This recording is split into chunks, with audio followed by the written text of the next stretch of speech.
rebond observé à l'ouverture se tasse nettement ce midi à la Bourse de Paris avant les grands rendez-vous politiques en amont du sommet du G20. Et à la hausse, on retrouve les valeurs technologiques ST Microelectronics en tête du CAC 40, plus 2,8% devant Alcatel-Lucent. En hausse également les valeurs automobiles Peugeot et Renault dans un marché automobile français qui s'est légèrement redressé au mois d'octobre.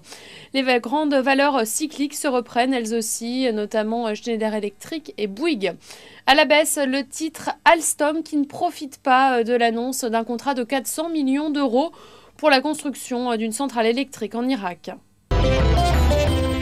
Et après 2 séances de purge, le secteur bancaire reste chahuté ce midi. Société Générale, comme hier, s'installe en queue de peloton du CAC 40, moins 3,2%.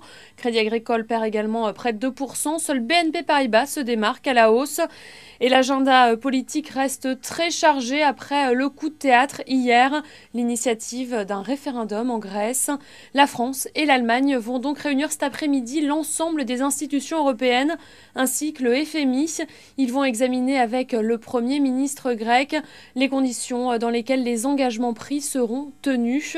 À Paris, le Premier ministre François Fillon va s'entretenir, lui, avec les banques au sujet des suites du sommet européen du 26 octobre et sur le financement de l'économie.